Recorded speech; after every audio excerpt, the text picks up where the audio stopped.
So what we're going to talk about first of all is the need for such a framework. I'll spend significant time on that because unless the need is clear, we probably won't have the incentive to use something like this.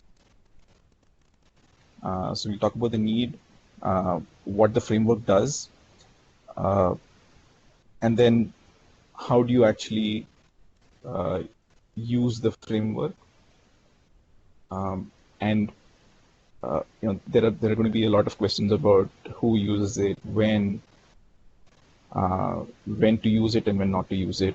So I've tried to put some of those frequently asked questions in the slides itself.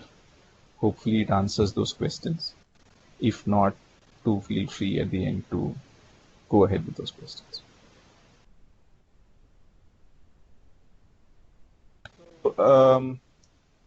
Let's start with some typical situations we encounter on a daily basis. So we keep talking to clients about their business, about their problems, and obviously our objective, incentive is to understand where their business is at, what is the business problem they're trying to solve, and where could we help them. And whenever the clients state that, the why is not necessarily clear always. Right? And sometimes we get fairly ambiguous asks. A lot of us even get one-liners saying, "Can Ugam help me with this content problem?" Or "Can Ugam help me with some insights around customers?" So those kind of asks are not uncommon.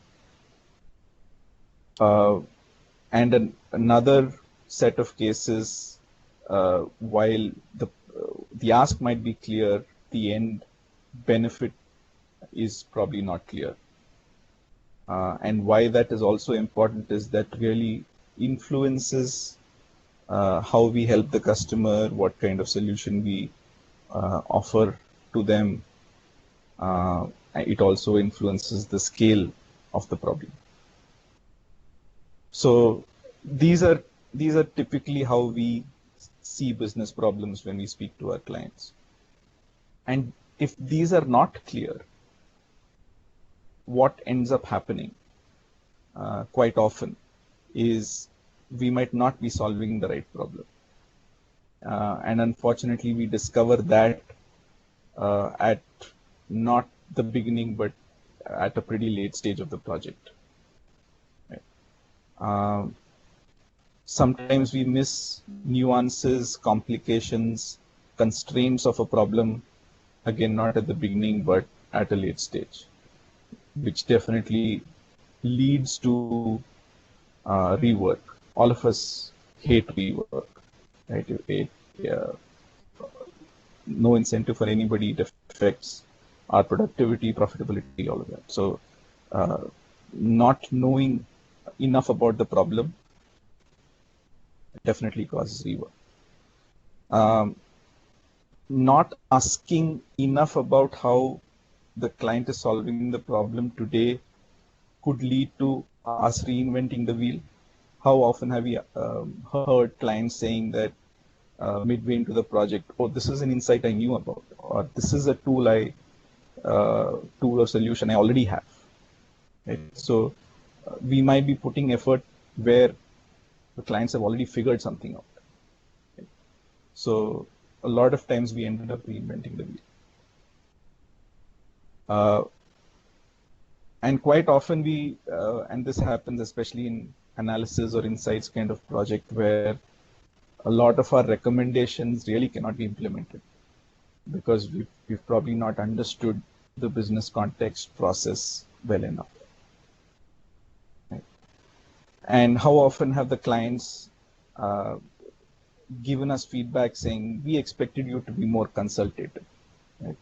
It's always a mystery to us saying, what does that mean? Quite often that just means, have you been asking the client enough questions, getting to know more about their business, and putting that in a structured manner that the client feels you've really understood their pain points. Quite often, just that feeling is consultative, and we don't end up giving that. So, given these are fairly common, we would like is some framework for inquiring about clients, about problems, that would kind of mitigate a lot of these bad outcomes. And the SCQ or the SCQA is one such framework that helps us inquire about clients, about problems, importantly in a exhaustive and efficient manner. Why are these two E's important, exhaustive and efficient? Because like we said earlier, we don't want to get a surprise at a late stage of a proposal or a project. We also have limited time with the customers. So we won't have necessarily 2 or 3 inquiry calls or sessions for us to figure out a lot of details. So we have to be efficient about what questions we ask. So this framework hopefully gives that structure that helps you be efficient. And finally, from a benefit point of view, this should help us in giving us the best chance to approach a right solution. This is not a magic pill, but hopefully this gives us a better chance to craft the right solution or approach the right solution. That's the expected benefit. So a disclaimer here is that in conventional literature, like Tanvi mentioned in her mail, SCQ is part of the structured thinking literature, which a lot of consulting companies have used in the past. We are adapting that to an inquiry tool. While the larger scope could be structured thinking overall for a solution, here we are focusing on this tool as an inquiry tool.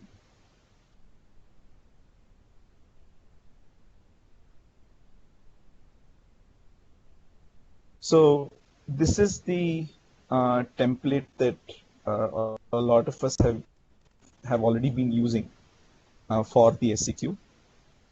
This has 4 components, as is evident: situation, complication, key question, and the end state, which is, like Tanvi pointed out, can also be named as answer. So what we'll go through in the next 5 to 10 minutes is how do you actually go about creating an SCQ, and what are the characteristics of each one of them. And since we are positioning this as an inquiry tool, what are the right questions to ask in each of these components?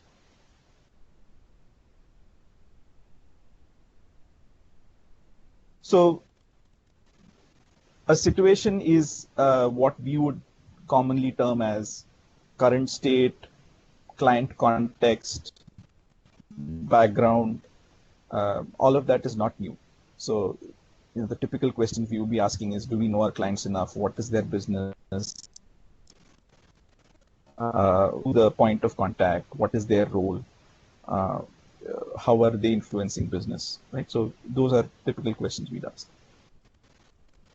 What is critical here is to arrive at the decision the client is trying to make. Generally, our projects are around how clients can make better decisions, and hence it's critical to find out what is the decision they want to improve.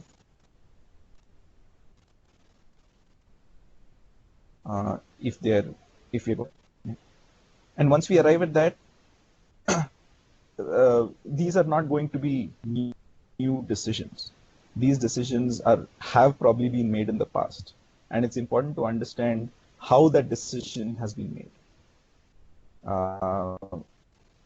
because that is going to lead to the gap that we are going to add value to, or we are going to fill. This is often a question that we probably don't ask enough. How has such a decision been taken in the past? Okay. Which also leads us to the question of, if they have been doing it, why should they be changing the process anyway? Right. So when you put this situation component, typically you would end with that decision or the focus area that the project is going to deal with. Right? And the characteristics of a situation typically are that these are facts. These are not debatable. These contain numbers. So, for example, a client could say, look, my markets has been declining 5% over the past few quarters. He's getting that 5% from a report that's been published. So that's not debatable. That's common knowledge within the organization. Right? Or he's going to say, my margin's been going down, or I have competition coming in, Amazon's coming into the marketplace. Right? So these are factual statements that the client has either told us or shared with us that that are leading to the problem. Right? And like I said, by the end of the situation box, you come to what problem the client is trying to solve.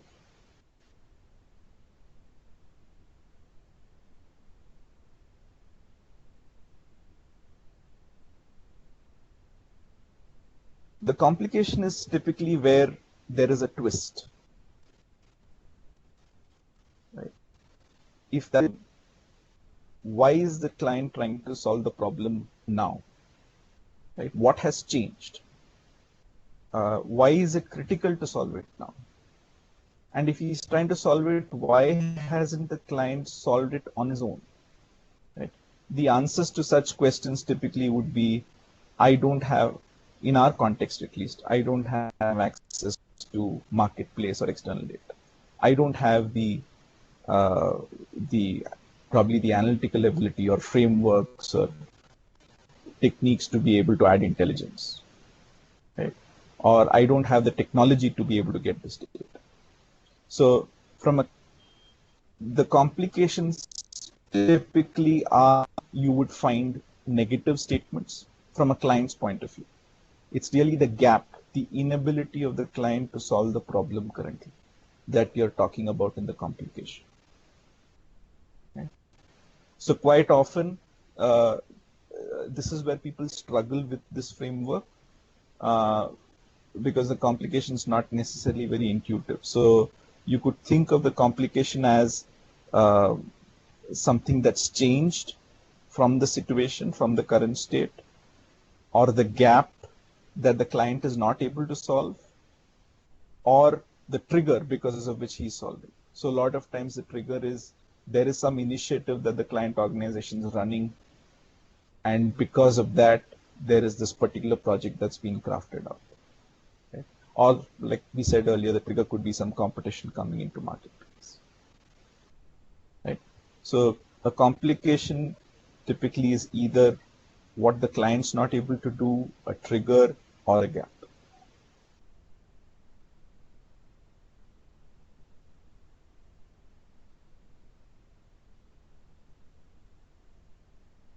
Once you've identified what are those key characteristics that need to be part of a solution, because those complications are what the client's not able to solve, and that's why he's coming to you, right?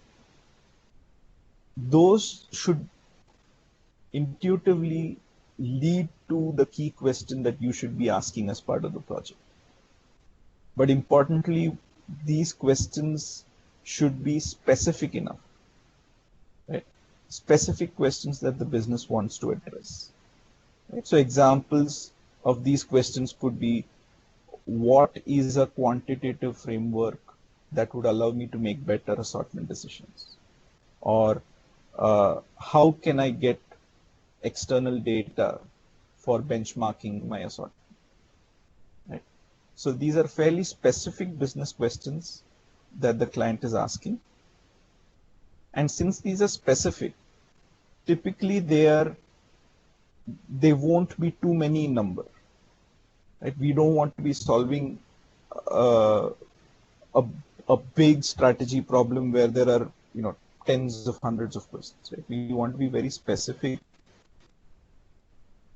in what we are solving for.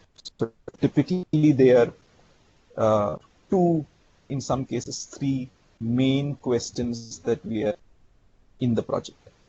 It is possible that we have more information about these questions and hence there could be sub-questions to the main questions. But if you have more than 2 or 3 questions, it's typically a red flag that we are probably solving for too much. And like I said, there is typically a relationship between the complication and the key question. If you're not asking a question that addresses a complication, we're probably not giving the right solution.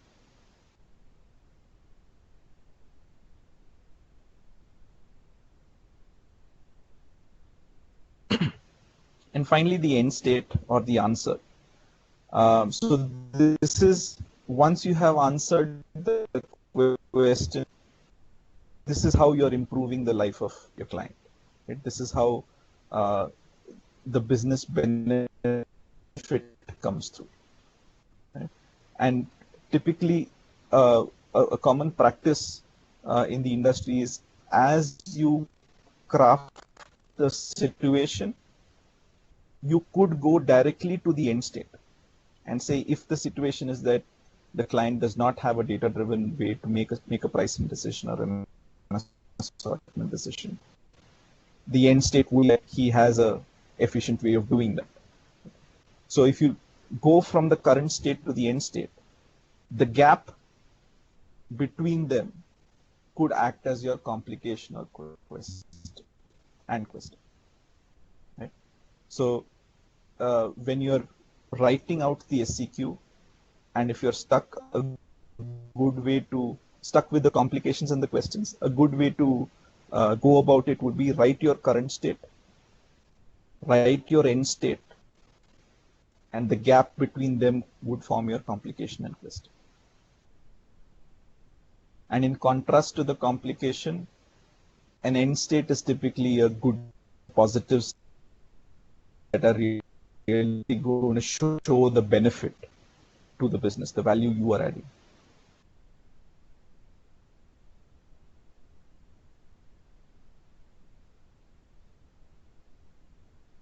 So that's about just crafting that SCQ.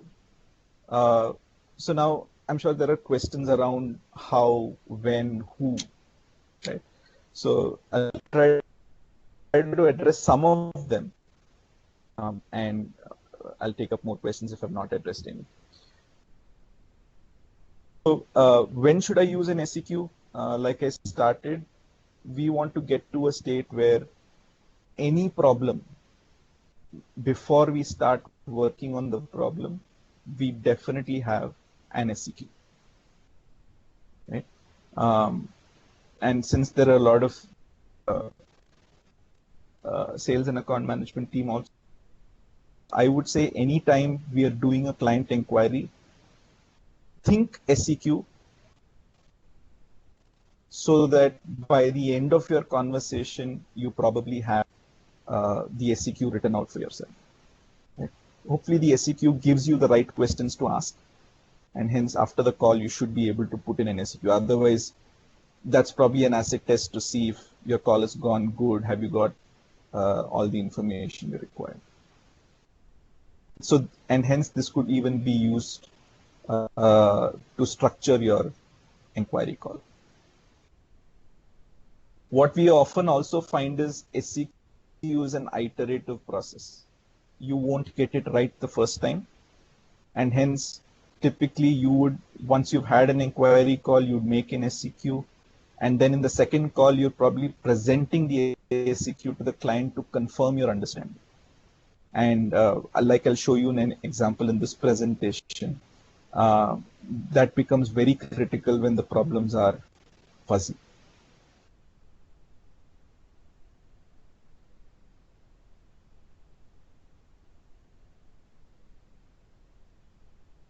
Now, in the past, we've seen a whole lot of reasons of why somebody would not want to use an SCQ, and these reasons are fairly innovative, and that just stems from the fact that uh, if somebody is used to working in a certain way, putting structure becomes very difficult, and there is resistance. So I would take the position that we would do SCQ for anything that is new or is changing. The only place I would probably not think SCQ is where something is repetitive, nothing has changed. We're probably repeating some activity or project we're doing. But even there, I would still put an SCQ for the larger project in terms of what the client is trying to achieve through, let's say, a report that is being repeated every month. Right? So we don't create an SCQ every month, but we still create an SCQ for the problem that the client is trying to solve with the report. So apart from that, I see the SCQ being applicable in most other situations.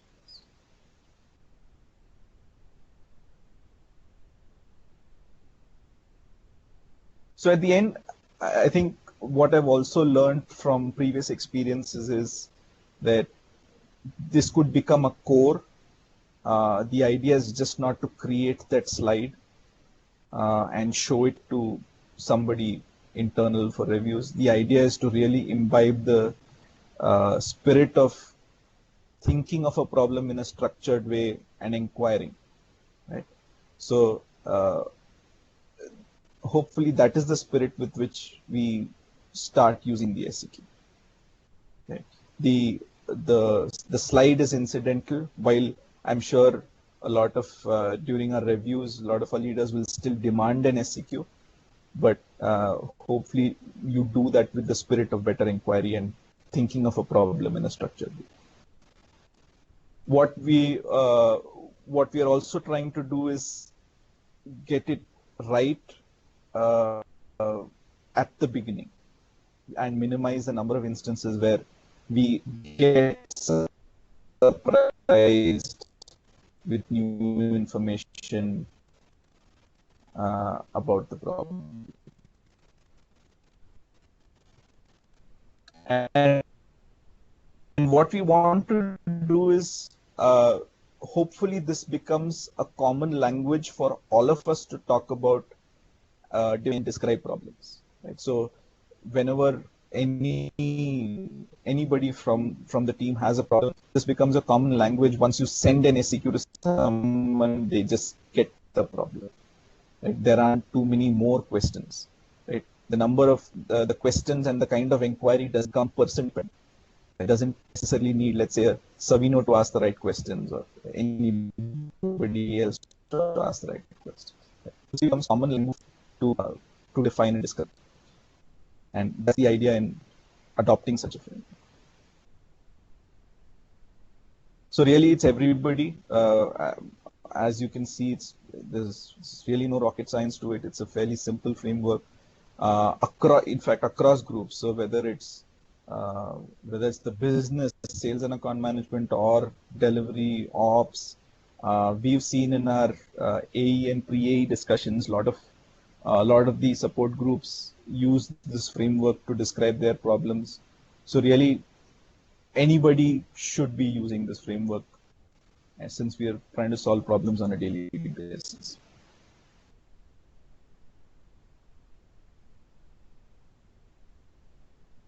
So I just wanted to take you through some examples, and hopefully that gives you a feel of what an SCQ looks like, and relate that back to the concepts we just spoke about. The first one is in good humor. So yesterday was Naveen's birthday, and like a lot of us know, all of us want to be Naveen when we grow up.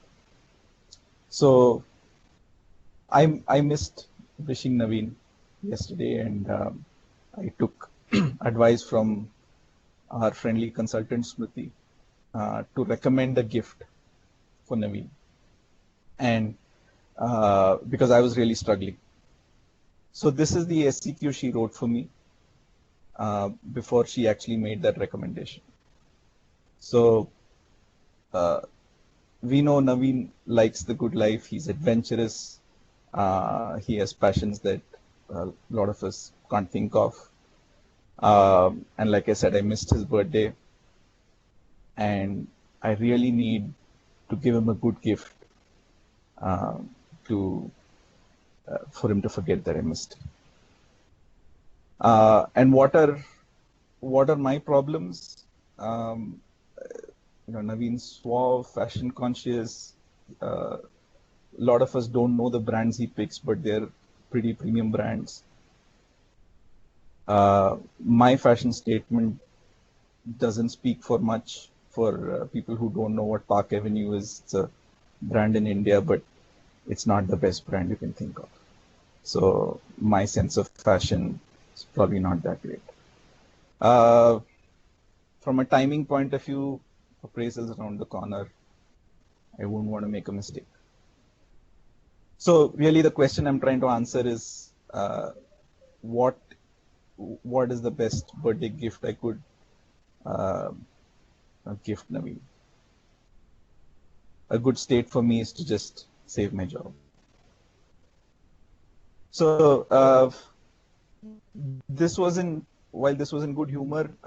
What I wanted to relate to is go back to our concepts and look at what we spoke about. So the situation really talks of the context, the person, and if you look at the end of the situation, it talks about really zooms in on the decision to be made. Right?